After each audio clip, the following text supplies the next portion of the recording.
one day, I was visiting some friends, and boy, they had a bad odor coming out of the house. And I know what I know. I know the difference. Animal flesh, human flesh. Well, it's gone. And I made a comment. I said, boy, something's dead around here. And they told me, well, it's rats upstairs now. I said, well, I'll be getting rid of me some rats. Warning. The podcast you're about to listen to may contain graphic descriptions of violent assaults, murder, and adult language. Listener discretion is advised. Who Killed Letha with Clifford Taylor.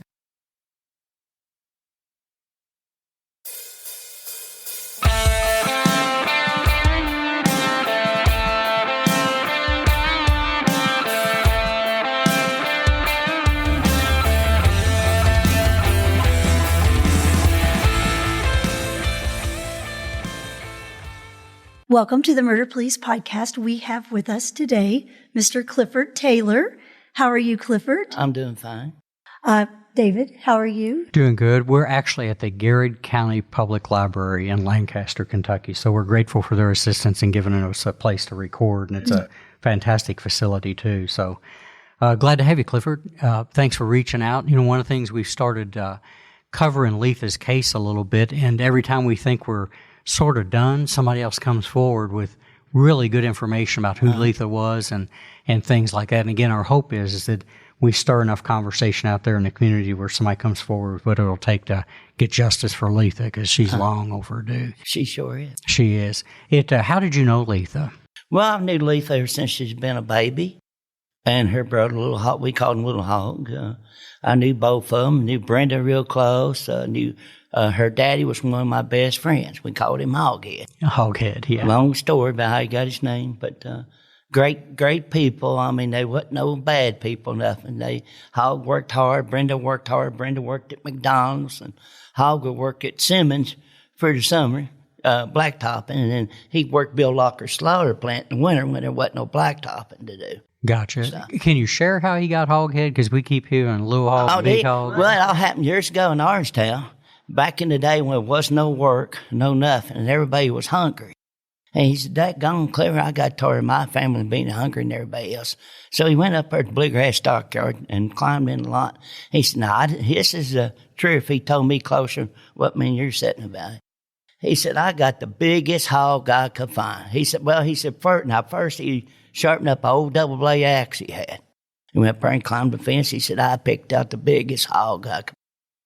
He said, "I killed her Big Sal," he told me. He said, "I cut her half in two. I folded that half a hog on my back." And he said, as I was getting ready to climb over the fence, a gentleman, he knew who he was, I forgot his name now. He said, "Daggone, Hog, you're tough, ain't you?" Or Hoghead or something like he called. I said, "Hoghead, you're tough, ain't you?" And he said, that name just stuck with me. From now on, nobody knew anybody's real name. I love it. Everybody called him Hoghead. You know, we've heard it over and over again, but I'm glad we got you in here because I've been wondering how you pick up a nickname. And, you know, even like 4th of July or the parades that Nicholson used to have all the time, he rode his horses through there. Oh, wow. Yeah. Everybody knew Hog. So, excellent. What a story. That's a good one. And he was a good, hard-working man and honest. But the best thing about Hog, if he could help anybody, I mean, he didn't even have to know you. If he could help you, he was there helping you. Never had to worry. But anyway, he said, I climbed that Tucket dinner and fed everybody in Orangetown. Which my mom then was, she was kids did and remember him doing all that, see. Gotcha. He touched a lot of people by what he done, but they put him in jail, of course. What he done was wrong, but hey. Yeah, people make mistakes, right? Well, people make mistakes, but also, daggone, you push somebody where there's no options, they're going to do something. Gotcha. You know, let's regardless. get back to Letha a little bit. What's your first memories of Letha? What do you? I just remember holding her as a baby and giving her a bottle and watched her grow up. And then the day that, I'll never forget it, the day that she came up missing, I was working 3 jobs then. I was working at Hardee's as a maintenance guy, and she come in with a young boy and a young long-haired girl. And, of course, both of them was really extremely high, but Letha wasn't. Okay. Because I knew that, but she was not, I don't know. And I said, Letha, when are you going to start straightening yourself up, hon? They was having wild parties down there about every night of the week. It was awful down there. And this lady took over Brenda's place there, supposed to have been whatever, but they was doing selling of drugs. I gotcha. And which we found out later that there was. And she says, Cliff, I done straightened myself up. She says, I went to the Metro Police Department today. And she says, I told it all. And she says, I'm going to go back to school and get ready to go help Mr. Earl pray for him to the backer. Mm-hmm. And I'm going back to school. She said, it all stops today. And she looked good. She acted good. She was happy, you know. And from somehow or another, from that Friday, I think it was, early that day, from the time she was supposed to went home, nobody seen her. So we heard several different stories. We heard one story where she got in a fight with a couple boys up the road there, and I know their names too. They took off down the road with butcher knives, fighting one another. Now, Letha will fight you. She was tough like her dad, and her mama's got a bad temper. Oh, Brenda does. Gotcha. She'd fight anybody when she was younger. But anyway, they, you know, that was one story told, and we had another story told about this and that, and then we came up several times after all that. One day, I was visiting some friends, and boy, they had a bad odor coming out of the house. And I know what I know. I know the difference. Animal flesh, human flesh. Well, it's gone. And I made a comment. I said, boy, something's dead around here. And they told me, well, it's rats upstairs now. I said, well, I'll be getting rid of me some rat. Yeah. You know? Well, anyway, that went on. That week when that happened, they put it on the air news did that they think they found Letha's body beside a pond on Union Mill Road. And so it was covered with woods, a little pond there. There's a woods clear and a new house that's built in there on Union Mill where the body was found, or supposed to have been found. Well, everybody went there and she wasn't there. About a week after that, two after that, a friend of mine come down to borrow a broodcock to breed his chickens to, and his son drove down and he looked as white as snow, and he said, well, what's wrong with you, Jay? You look like you seen a ghost. And he said, I think I have. I think I found Letha. And so his dad went back up and come back down and said, yep, it's probably her. He used the telephone. They didn't have no phone up there then. Used the telephone at our house and call. And actually, Metro came down, and they called the coroner to come down. And they said she was laying underneath some tin. This gentleman, that's good for him, he said, well, I said, I'm pretty sure her looked like her blue jean pants just golden there. I said, oh, okay. So that happened all at one time. But it's funny that we went and did literally a search. Everybody did down there, walked and everything. And this one part area was searched, and she wasn't there then. Now, her cousin said, one of them's dead, one of them's living, said that they had dropped that tin right there, right close, right beside where her body was, and didn't even see her then. So, and then it just went on like that, you know. And nothing was never done because she was from a poor family. You know, I mean, that's the way we felt about it. And nobody wasn't going to do nothing. And usually back then, because before, there's a lot of good things that happened since they brought the police in. Back then, there wasn't a lot of police. You kind of had to deal things on your own on that community. And that's the way it was. It was real rural, wasn't it? Oh, yeah. There wasn't nothing out there like it is now. Yeah, exactly. Nothing like that. Do you remember any other specific memories of Letha before she disappeared? What was her personality like? Oh, she had a good personality. Yeah. She could work, and she laughed. She was a good kid. And she'd always be a kid to me, no matter if she lived to be 100. And, you know, she enjoyed life. You know, I mean, you know, she was raised up good. You know, stuff. I can remember a time when she was probably about 7, 8 years old. She was outside telling us that she had to feed the kitties cookies. And we looked out there, she's feeding a dadgone wildcat out there a cookie. Took it right away from her, buddy. Come right up and took it right out of her hand and never did hurt that kid. And she's a little bitty kid. Oh, wow. Yeah, we kept saying, well, you ain't so many of them cookies for I want to feed the kitties. And she's feeding kitties, all a big kitty. Yeah, bigger than a dog. She wasn't scared of it. No. So do you recall when you found out, Where were you when you found out Letha was missing, and who told you? Was just family said, hey, we can't find Letha? Have you seen her? Well, nobody asked me if we seen her or not, because at that time I lived away, but my chickens were still down at my dad's, and I'd go down there and feed and water every day anyway. But we seen it. We found out how she was missing. We found out, I think it was like maybe a day or two later, and we heard it on the news or whatever. I mean, her mom had, everybody done report her up that they couldn't find her or nothing, And I'm like, well, I didn't know what was going on, I just knew that that didn't seem like the same Letha I talked to that Friday. She had everything going, everything straight in her mind, what she was going to do, And her daddy had passed at this point, hadn't he? Oh, yeah, he had passed away a long time before something. Because I'm going to tell you, honey, we wouldn't be doing this today. Hogg would personally hunt him down and got him himself. He wasn't scared about going back to jail, not when it depends on his family or somebody he cared about. And I'm telling you right now, if it was me or my sister, something like that happened to, whatever, he would have been right there with us helping us hunt down. And he wouldn't stop, because many times we done things together. He said, come on, Clifford, and go, and I was there with him. He's my do or die. That's what people have said, is that none of this would have happened if he was still alive. No, because he was such a strong force. No. I mean, if he didn't deal with it, I believe he would probably let y'all know, but he would want to take it personally. Oh, sure. That's the way, we was brought up the way it was, And like I said, I didn't know a whole lot until later and stuff, Gotcha. Whatever. Gotcha. It was really bad. Yeah. So during these months that she was gone, approximately 4 months, we kind of have figured, was there any talk? Did it just kind of die down, or were you all still just actively looking, or had you kind of we figured looked all something the time. happened? Me and my brothers would see buzzards flying down in the woods. We'd go to them to see what the buzzards, was, eating. It could have been her. I mean, we don't know. And we would walk and get to wherever the buzzards was eating on. Of course, it wasn't, it was just something, a deer or, something that animals had caught and left there. And we would go, we would search ourselves for if we seen anything, if we see anything at all that she, that we thought, maybe that's her, we go. We just stop where we was doing, we go when we seen stuff like, because, by then we already knew she was missing, And we was a very close family down there together.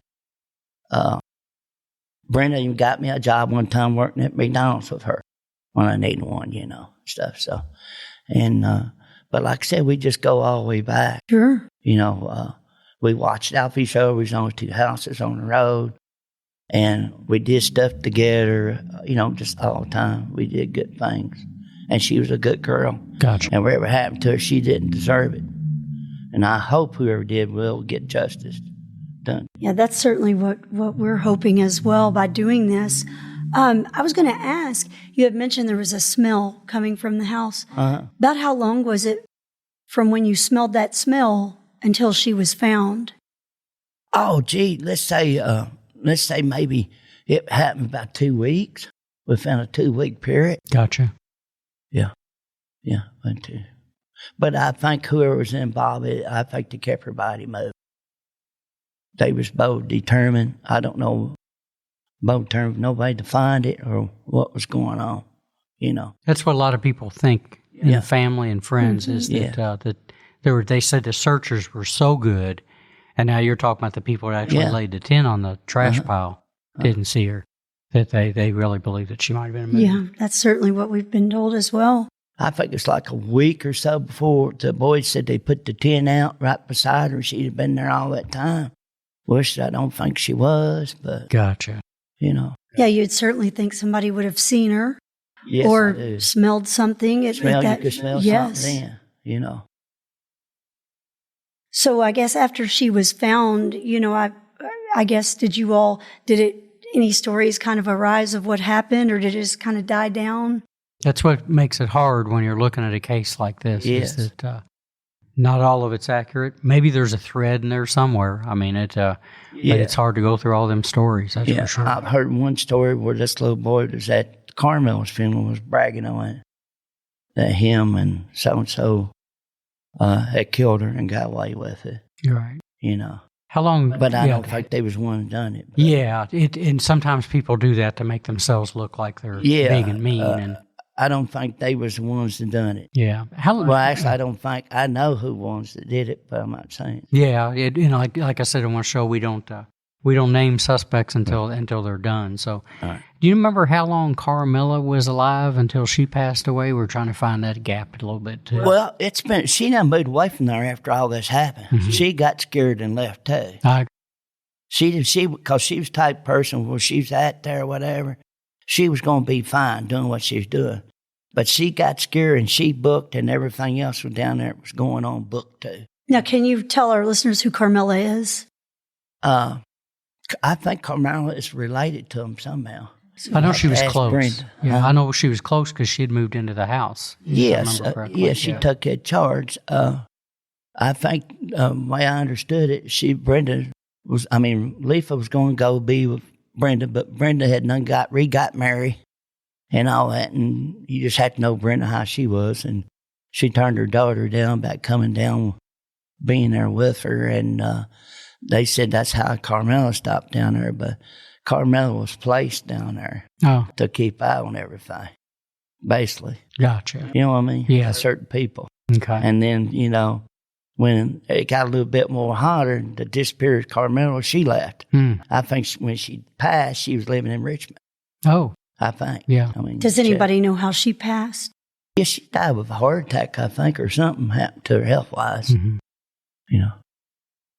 So she left when things got a little heated on what was going on. Yeah. Now, was she an adult? She was older than Letha? Yes. So she was just there to kind of oversee. Yeah. Well, she was trying to be like it, And by then, Letha was old enough. She wasn't 21, 22 years old, but she was old enough to know right from wrong, and her and little Hog could have been fine right there by herself. Mm-hmm. Wasn't nobody going to bother her, And until they start all that stuff up. Yeah. Mm-hmm. So she left, and she's since passed. We've understood that several people that's kind of been involved in this circle has also passed. And so, what we're hoping for is to get some justice for Letha and the family, because I do too. Everybody who knows stuff, it seems, has either passed away. It's time. Yeah, it is. It's long overdue. Long overdue. Over 3 decades. The kid sure deserved better than this. Amen. She really did. She did. Well, anybody does. Mm-hmm. Nobody should look on, or nobody's family should have to suffer through all this as long as it's been. That's right. Well, Clifford, thank you so much for coming to talk to us. And every little bit helps from people who can tell part of the story. Sure. And what we're hoping for is that all these little pieces will maybe add up to get some justice for Letha. I sure hope like you said, it is very long overdue. It is. It's very long overdue. And I hope it does wind it up. Yeah. And thank you again from me too, personally, just because I'm interested in seeing this get solved and something brought back to all of y'all for answers. We all hope it gets solved. Yeah. And get to see it on TV nationwide or something. There we go. Sure it's done. On the local news, everybody knows about what had happened. Yeah, and that's what we're doing too. We don't want anybody to forget who Letha is. No. It's sad. You go decades like that and people forget who she is or what she meant to everybody. So thanks for sharing the stories. Yeah, I'm sure welcome. Good deal. Mm-hmm. The Murder Police podcast is hosted by Wendy and David Lyons and was created to honor the lives of crime victims, so their names are never forgotten. It is produced, recorded, and edited by David Lyons. The Murder Police podcast can be found on your favorite Apple or Android podcast platform, as well as at murderpolicepodcast.com, where you will find show notes, transcripts, information about our presenters, and a link to the official Murder Police podcast merch store, where you can purchase a huge variety of Murder Police podcast swag. We are also on Facebook, Instagram, and YouTube, which is closed caption for those that are hearing impaired. Just search for the Murder Police podcast and you will find us. If you have enjoyed this podcast, please subscribe for more and give us 5 stars and a written review on Apple Podcasts or wherever you download your podcasts. Make sure you set your player to automatically download new episodes so you get the new ones as soon as they drop. And please tell your friends. Lock it down, Judy.